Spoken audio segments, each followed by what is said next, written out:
Salut à toutes et à tous et bienvenue dans cette nouvelle vidéo. Aujourd'hui je vous retrouve un petit peu malade, ça s'entend mais c'est pas grave puisque je suis en vacances et que je vais pouvoir enfin vous tourner, c'est-à-dire la vidéo que vous voyez actuellement, vous tourner la vidéo sur le livre Jules César que j'ai fini de lire il y a maintenant quelques temps. Je vous avais parlé que je ferais des revues sur les livres que j'ai lus et que j'ai appréciés pour pouvoir vous en faire un petit condensé et puis éventuellement vous donner envie de les lire s'il vous plaisent tout simplement. Donc on commence aujourd'hui avec le livre d'Anne-Dauphine Jullian, Jules César, que je vous ai montré juste avant. Alors, je me suis fait une petite fiche parce que j'ai essayé de tourner cette vidéo plusieurs fois et ça devenait bien compliqué parce que je voulais vous faire un condensé assez clair et puis des fois ça partait un peu dans tous les sens, même si j'avais essayé de faire une première fiche manuscrite, enfin c'était bien compliqué. Là je me suis fait une fiche avec l'ordinateur, ça me permettait de rajouter des éléments au besoin sans avoir l'obligation de tout réécrire, ce qui est quand même un avantage. Voilà, j'espère que ça vous plaira et puis que ça vous donnera éventuellement envie de le lire. Alors, on commence tout de suite avec une présentation d'Anne-Dauphine Jullian.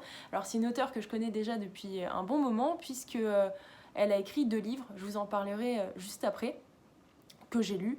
Et il y a eu un film que j'ai vu et il y a ce livre que j'ai lu, voilà.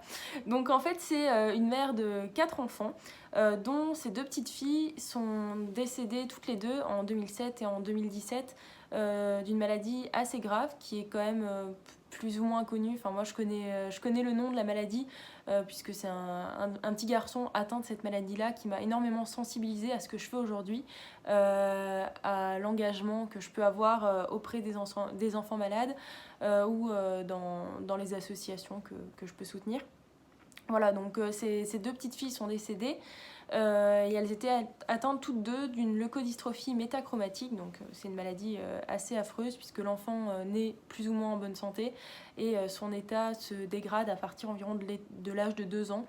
Et donc sa première fille est décédée à 3 ans 3 quarts. Et sa deuxième fille est décédée à l'âge de 11 ans et elle a eu un parcours de vie un petit peu différent puisqu'elle a été greffée quelques jours ou mois après sa naissance, enfin assez rapidement.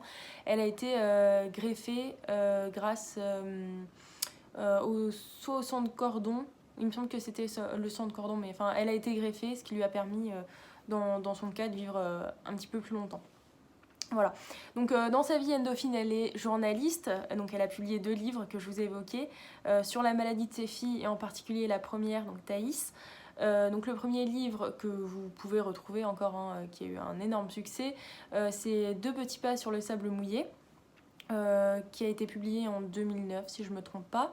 Et elle a publié un 2e livre, donc Une journée particulière, sur la date, enfin sur la date, c'est pas que sur la date, mais ça continue à raconter également le parcours de vie de sa fille, son décès, etc. Mais plus autour de la date du 29 février en fait, puisque sa fille était née un 29 février pour la première.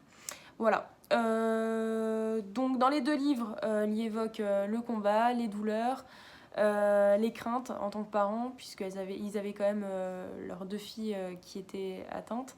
Et puis tout ça en parallèle, gérer un enfant qui a 4 ans, puisque leur fils Gaspard l'aîné est sain, on va dire, il n'a pas de maladie. Il avait 4 ans seulement lors du diagnostic de sa sœur. Donc ces 2 livres, je vous l'ai dit, paraissent en 2009 et le deuxième, je crois que c'est pour 2011. Enfin, il me semble qu'il est paru en 2011. Donc en 2017 paraît Et les Mistral gagnants, donc c'est un documentaire autour de 5 enfants. Donc Anne-Dauphine est l'initiatrice, il me semble pas que c'est la réalisatrice en tant que telle, parce qu'il y a un réalisateur de film, mais je sais pas si on peut l'appeler comme ça, mais bref, c'est l'initiatrice du documentaire. Donc elle évoque le parcours de 5 enfants qu'elle suit en fait dans différentes villes en France et soit chez eux, soit à l'hôpital en fonction des cas. Donc c'est des enfants qui ont un parcours de vie très différent finalement, mais l'objectif de ce documentaire, c'est de montrer qu'un enfant, même s'il est malade, qu'il apprend une maladie, il ne change pas sa conception de la vie, contrairement à nous adultes qui, si on apprend une maladie aujourd'hui, par exemple moi à 21 ans, ça me changerait vraiment complètement ma vie, alors que eux l'intègrent vraiment dans leur quotidien et la voient vraiment de manière différente de nous. Et fin 2019 paraît Jules César, donc son premier roman, dont je vais vous parler aujourd'hui. Voilà. Donc je vais vous faire un petit résumé du livre. Alors ça a été assez compliqué sur la manière dont j'allais vous l'aborder parce que je voulais pas vous spoiler le livre. En même temps, vous raconter un maximum de choses sur les enjeux qui sont autour du... Enfin les enjeux, les grands thèmes abordés qui peuvent être assez importants et récurrents dans le livre. Donc j'ai essayé de débroussailler tout ça, c'était pas forcément évident parce que j'avais quand même 5 pages de... 5 pages, bon je vous épargne les feuilles, mais j'avais quand même 5 pages où j'avais pris des notes en fait tout au long du livre. Donc je vais vous lire d'abord le résumé qu'il y a derrière, que vous pouvez également retrouver sur internet. Donc Jules César a presque 7 ans, il aime sa mère, son frère, sa vie au Sénégal, le baby-foot. Mais son quotidien est compliqué par des reins qui ne fonctionnent plus, seule une greffe pourrait le sauver. Augustin est fier de sa réussite professionnelle, de sa famille et de sa famille. Tout serait parfait s'il n'y avait pas ce fils malade dans lequel il ne se reconnaît pas. Or, il est le seul à pouvoir lui donner un rein. Par devoir et par amour pour sa femme, il accepte de l'emmener en France. Donc chapitre après chapitre, alternant les points de vue de Jules César et d'Augustin, Anne-Dauphine Julien dévoile l'entrelac délicat d'une relation entre un père et son fils. Chacun des deux doit vaincre ses peurs et repousser les limites du courage. Voilà, donc ça c'est le résumé que vous pouvez trouver à l'arrière du livre. Alors donc brièvement, donc Jules César il est originaire du Sénégal, de la région de Casamance. Donc ses reins, ils ne fonctionnent plus, comme le résumé le dit très bien. Il est obligé de subir une greffe en France et seul son père peut lui donner son rein. Donc ils se rendent donc en France. Ils sont logés chez Roselyne, qui est elle-même sénégalaise, une femme d'un certain âge, je pense, entre 45 et 50 ans, voire un petit peu plus vieille même. Qui a un grand garçon qui n'est plus chez elle, on l'abordera vite fait après.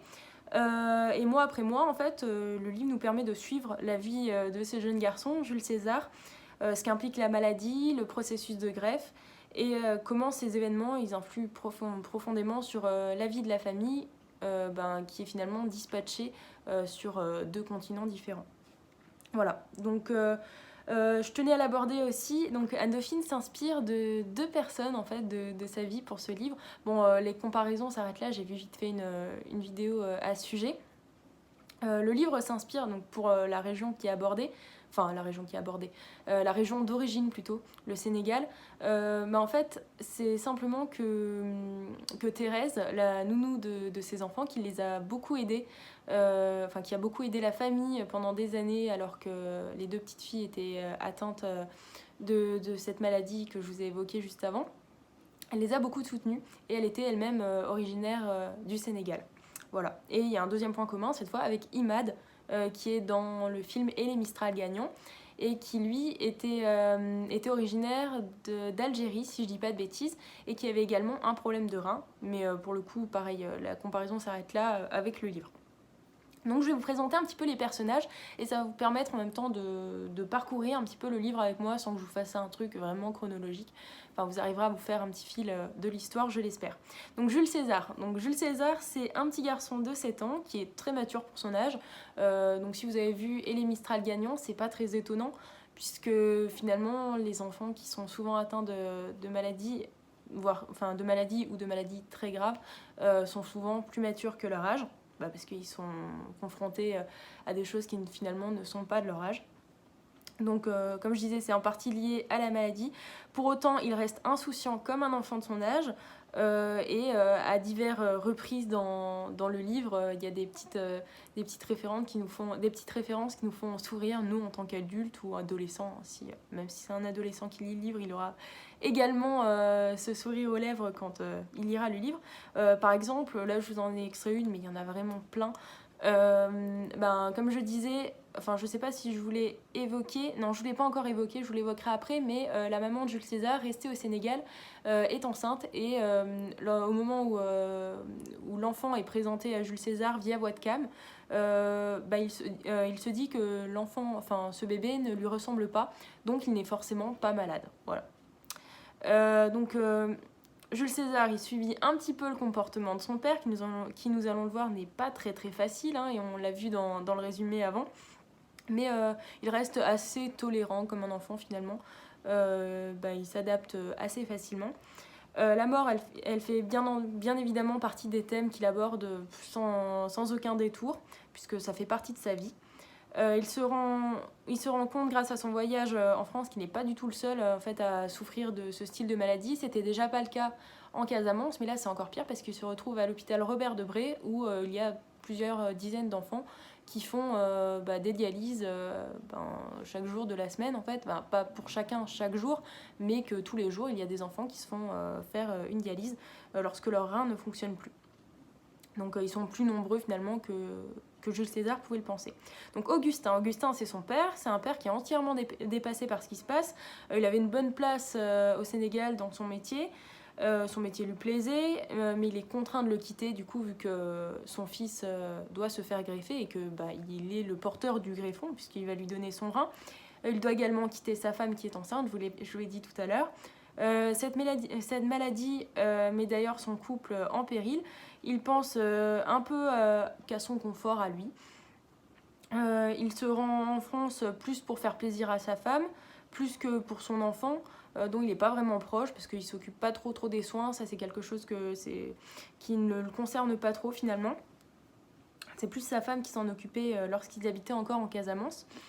Et donc il connaît pas trop ce fils en fait, c'est son fils, mais bon, il en est pas très proche. Donc l'insouciance du père est assez importante sur la maladie de son fils. Il n'a pas trop conscience des risques, pas trop conscience des dangers. Nous le verrons par la suite. Bon, ça c'est en partie dû au pays d'où ils viennent, mais ils pensent qu'en une semaine, la greffe sera réalisée et qu'ils pourront ensuite rentrer dans leur pays. Donc il a peur du sang, il ne sait jamais trop comment réagir face à ce fils. Il ne sait jamais trop occuper de ses soins et il se sent oppressé lorsqu'il est dans un hôpital. Même une fois en France, il perd régulièrement les pédales parce qu'il ne sait pas trop où se placer par rapport à ce fils-là. Il y a plusieurs difficultés qui se greffent que vous allez voir encore une fois dans cette vidéo, enfin la suite de cette vidéo. Il y a plusieurs difficultés qui se greffent, donc il essaye de trouver du travail, mais finalement c'est peut-être pas le travail qu'il lui fallait. D'autant plus que nous verrons par la suite, mais il finit par être sans papier. Mais bon, donc il perd un petit peu les pédales, mais finalement il s'attache au fur et à mesure à ce fils, et il finit par se recentrer sur la raison pour laquelle il est là en France, donc pour donner ce rein à son fils. Voilà. Donc ensuite Roselyne, c'est la femme chez qui tous les deux ils sont hébergés durant le séjour. Elle est aussi sénégalaise et elle habite déjà depuis plusieurs années en France. Elle s'est adaptée déjà à ce pays. Elle a un grand garçon qui fait ses études et qui revient de temps en temps. Elle est un réel soutien pour Augustin, notamment lorsqu'il perd les pédales. Elle gère pas mal Jules César, qu'elle considère un petit peu comme son fils. Voilà pour Roselyne. Ensuite, Jean-Jean. Donc Jean-Jean, c'est le voisin un peu ronchon, même carrément ronchon de Roselyne. Il a besoin d'une bouteille d'oxygène et il a du mal à marcher. Il n'a pas trop l'habitude des enfants, mais il finit par nouer une belle relation quand même avec Jules César. Et puis il l'emmène de temps en temps faire ses dialyses. Et cet homme qui est quand même lourdement handicapé lui aussi, Jules César finit par lui redonner le goût à la vie. Voilà. Et ensuite on a des personnages secondaires, donc Suzanne qui est la mère de Jules César, qui elle est restée au Sénégal, qui est enceinte et qui est restée avec le frère de Jules César. Et qui communique régulièrement via webcam avec son mari. Mais bon, comme je l'ai évoqué également, les relations de couple dans ce cas-là, c'est un petit peu compliqué, tout en sachant que son mari n'est pas facile, hein, vu qu'il ne comprend déjà pas trop son fils, il s'en sent pas trop proche, et il est en France avant tout pour faire plaisir à sa femme, parce qu'il ne comprend pas trop les enjeux de cette grève. Il sait que c'est essentiel, mais bon, ça va pas plus loin que ça. Et enfin la grand-mère. Donc la grand-mère, elle est un petit peu évoquée au cours du livre, ça reste quand même un personnage qui est secondaire. Donc c'est la mère de Suzanne, et donc c'est une femme qui est très attachée à sa culture forcément, et qui utilise beaucoup les marabouts pour avoir des bons présages pour la vie future, etc. Enfin, donc c'est très ancré dans la culture du pays. Et Augustin ne la supporte pas trop d'ailleurs. Voilà. Pour les thèmes, je vais vous évoquer un petit peu les thèmes. On a un parallèle entre la culture française et sénégalaise, je l'ai un petit peu évoqué. On a la surprise des personnages devant certaines situations, donc que ce soit Augustin ou Jules César, c'est un pays qu'ils ne connaissent absolument pas. mais ils essayent de s'acclimater tout au long de leur séjour, en restant en contact avec leur famille via webcam, même si c'est pas toujours facile parce qu'il y a toujours cette incompréhension entre les parents de Jules César, entre une mère qui est très investie et qui trouve ça forcément très important de faire greffer son fils et qui a sans doute quand même conscience de l'importance que peut avoir cette greffe, alors que le père est un petit peu à côté de la plaque, comme j'ai pu le dire. Donc on a une communauté africaine qui est évoquée, chez qui Augustin va régulièrement pour garder contact avec son pays. Il y a également des particularités africaines qui sont évoquées tout au long du livre, je vous en donne quelques-unes. Il y a les chants, les marabouts qu'Augustin ne supporte absolument pas, dont je vous ai également parlé. Ce voyage il permet également à Jules César d'aller à l'école, parce que c'est pas forcément quelque chose d'évident lorsqu'on habite dans un pays comme le Sénégal ou même n'importe quel pays d'Afrique. Voilà. On a aussi de l'insouciance sur des choses qui nous semblent presque logiques en France, ça je vous l'ai déjà évoqué, le fait qu'une greffe ne dure pas une semaine, parce que en fait Jules César et Augustin avaient un visa, mais d'une semaine de souvenirs dans le livre, et du coup ils se retrouvent sans papier, puisque pendant plusieurs mois ils sont sans papier, le visa est expiré, et malgré tout il faut quand même faire la greffe pour pouvoir rentrer dans leur pays et que Jules César se sente mieux. Voilà, donc la famille, je vous le disais, est éprouvée, le couple aussi, le manque, la culpabilité, le stress, donc c'est autant de sentiments qui sont mêlés et causés par la maladie et l'éloignement. La réaction des gens autour de la maladie, notamment de la maîtresse, sont aussi abordées, puisque la maîtresse de Jules César a très peur de la maladie, et c'est quelque chose moi dans la vie associative ou que j'ai entendu régulièrement, des gens qui ont peur de la maladie, comme si la maladie était contagieuse ou pouvait leur sauter dessus. Donc c'est également un élément qui est abordé dans le livre. Ensuite on a un côté plus administratif et médical, qui a quand même impliqué, je pense, et je crois, un renseignement au préalable de la part d'Anne Dauphine, pour informer aussi le lecteur, sans doute, et c'est super intéressant d'avoir tous ces éléments dans le livre. Donc le fait d'être sans papier lorsqu'on attend une greffe, la prise en charge de la maladie lorsque forcément on n'a pas les papiers, la maladie, ce que cela engendre, comme notamment les dialyses plusieurs fois par semaine, le processus de greffe qui est largement développé et qui est particulièrement intéressant, le délai, le fait que ça peut varier, puisqu'il y a Suleiman, un autre personnage du livre, un ami de Jules César qui est régulièrement avec lui lors des dialyses, qui est finalement en attente de greffe depuis bien plus longtemps que lui, et qui n'aura, et Jules César aura sa greffe avant lui finalement. Donc c'est une petite incohérence, et une injustice, pas une incohérence, c'est plus une injustice liée à l'attente, mais qui est finalement normale. Le délai peut varier en fonction de si on trouve un donneur ou pas. En l'occurrence, Jules César, c'est son père qui est donneur, qui est compatible avec lui, mais dans d'autres cas, aucun membre de la famille est compatible, et dans ce cas-là, il faut trouver un greffon qui soit compatible en France et valable pour plein de choses, pour les greffes de moelle osseuse notamment. Voilà. Ensuite, donc ça je voulais aborder, et puis qui peut donner, ouais, donc ça je viens de vous l'évoquer. Voilà, donc je suis arrivée à la fin de ma fiche, je sais pas combien de temps j'ai duré, 18 minutes, c'est quand même pas mal. J'espère avoir fait quelque chose de bien, parce que c'est quelque chose que j'ai jamais fait, que j'ai bien aimé faire, mais qui prend beaucoup de temps. Que je vous ai bien résumé le livre sans trop vous spoiler, que ça vous a donné envie de le lire. Voilà. Il est au prix de 19 €, ça je l'ai pas évoqué, mais ça reste un standard pour ce genre de livre. Je ne sais pas du tout s'il sera édité en pocket ou pas, des fois c'est le cas et ça revient moins cher pour ceux qui ont des difficultés pour acheter des livres, parce que c'est vrai que ça revient assez cher quand on aime lire. Mais voilà, donc j'espère vous avoir bien résumé ce livre, vous avoir donné envie de le lire. Et puis si c'est le cas, un petit pouce, un commentaire, et puis n'hésitez pas à partager cette vidéo si vous en avez envie. Et moi je vous retrouve très bientôt pour une nouvelle vidéo. Salut!